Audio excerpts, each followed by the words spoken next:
Oke, kalau di video sebelumnya kalian sudah belajar tentang konsep dasar pembiasan cahaya. Sekarang kita masuk ke pernyataan matematiknya.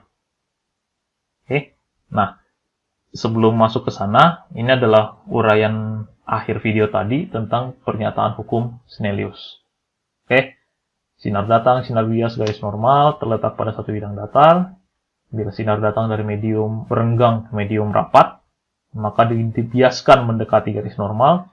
Kalau datang dari medium yang lebih rapat ke medium yang kurang rapat, sinar dibiaskan menjauhi garis normal. Oke, gimana bentuk persamaan Snellius ini sebenarnya? Kalau menggunakan analisis geometri, nanti akan diperoleh bahwa secara matematis, hukum Snellius bisa ditulis dalam bentuk seperti ini. Oke, N1 sin I sama dengan N2 sin R. Nah, I itu adalah sudut datang dibentuk dari sinar datang dan garis normal. Oke, yang ini. R itu adalah sudut bias dibentuk dari berkas sinar bias dengan garis normal juga. Yang ini. Bukan garis normal yang kepanjangan ya. Jangan ikut R yang ke sini. Bukan R, yang ini maksudnya. Nah, sementara N itu adalah indeks bias, besaran yang menyatakan perbandingan laju cahaya di ruang hampa atau udara. Oke, ruang hampa dan udara itu sama saja, nilainya C, dengan laju cahaya dalam medium tertentu. Oke, sehingga bisa ditulis sebagai perbandingan N sama dengan C per V. Nah, dalam kasus ini, N1 itu adalah indeks bias medium 1, biasanya dari asal udara, dari asal cahaya. Sementara N2 itu adalah indeks bias medium 2. Biasanya tujuan. Oke, jadi kalau misalnya cahaya dari udara ke air, ya N1 itu adalah indeks bias udara, N2 itu adalah indeks bias air. Nah, persamaannya kayak gini untuk menghitung indeks bias. Nah, nilai kelajuan cahaya di ruang hampa masih ingat berapa? Oke, kalau masih ingat bagus. Kalau misalnya ada yang lupa, saya tuliskan kembali. Nilainya adalah 3 kali 10 pangkat 8 meter per detik. Dan ini adalah nilai paling tinggi, nilai kecepatan cahaya maksimal. Tidak ada lagi nilai kecepatan cahaya yang melewati ini. Sehingga nilai V pasti akan lebih kecil daripada C. Sehingga karena V lebih kecil dari C, nilai N otomatis bernilai lebih dari 1. Oke, nilai N paling kecil berapa? Ya, nilai N paling kecil adalah 1. Oke.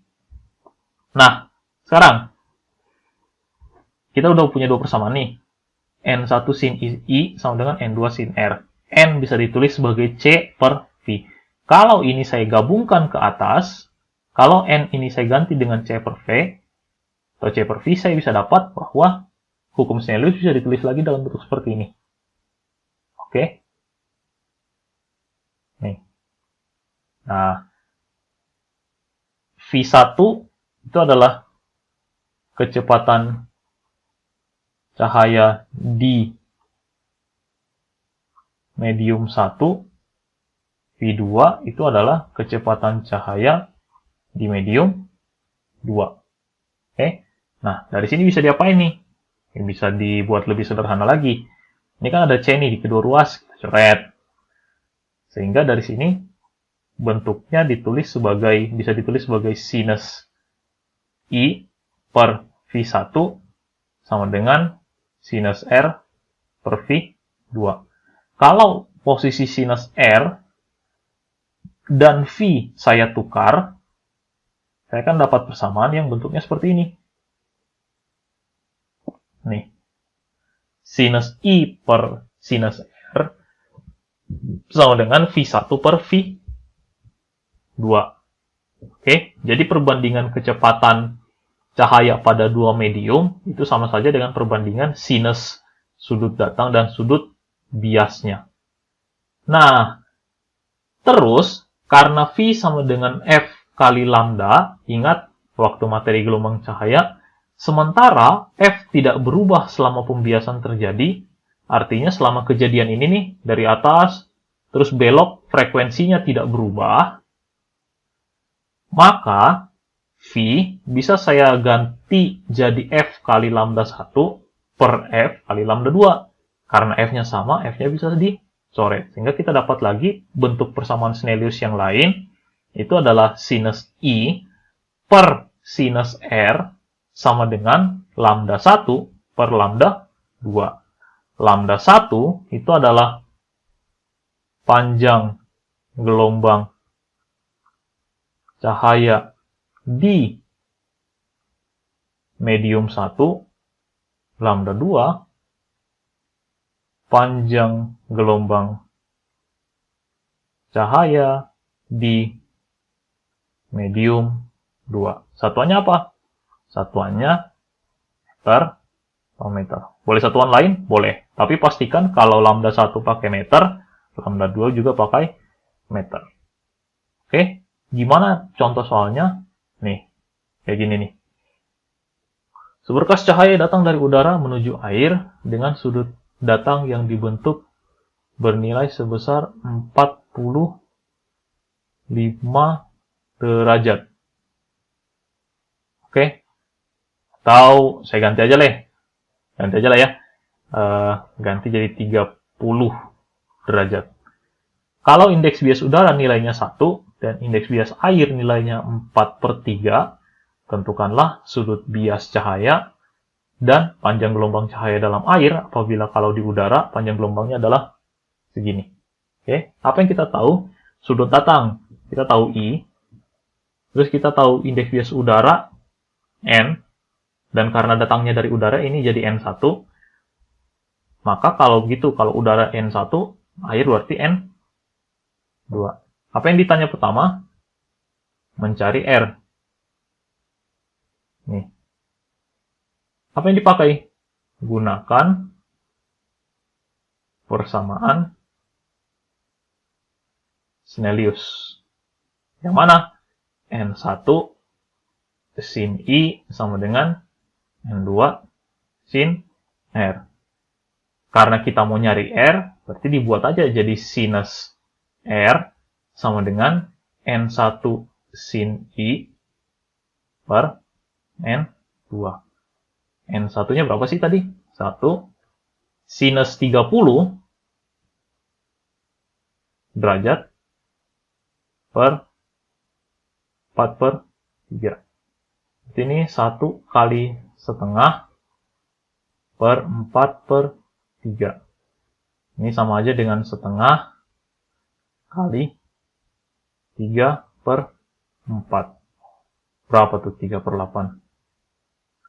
3/8. Artinya sekarang sinus R itu adalah 3/8. Karena yang ditanya itu sudut, berarti R sama dengan arcus sinus dari 3/8. Arcus sinus dari 3/8 adalah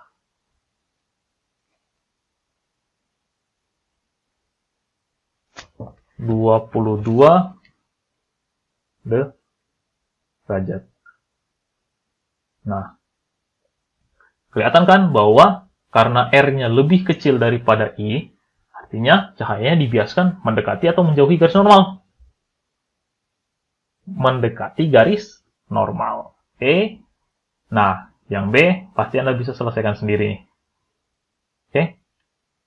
Yang mana yang dipakai? Persamaan Snellius yang mana? Yang sinus I per sinus R sama dengan lambda 1 per lambda 2. Mana yang lambda 1? Yang ini dong. Nah, sinus I tadi berapa? 1. Gak usah masukin sinus 30 lagi. Sinus R 3/8. Berarti lambda 1-nya itu 6. Sorry, ini sama dengan 6 kali 10 pangkat min 10 per lambda 2. 8/3 sama dengan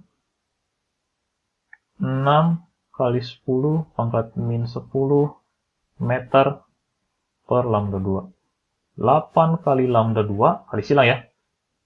sama dengan 18 kali 10 pangkat min 10 meter. Dari sini diperoleh lambda 2 adalah 2. Lambda 2 itu berarti 2,25 kali 10 pangkat minus 10 meter. Oke? Nah, jadi gini aja tentang pembiasan. Sekarang kenapa pembiasan harus dibahas dulu? Karena prinsip pembiasan inilah yang nanti akan dipakai di salah satu alat optik yang sangat-sangat akrab di kehidupan Anda semua, yaitu lensa. Sampai ketemu di video berikutnya.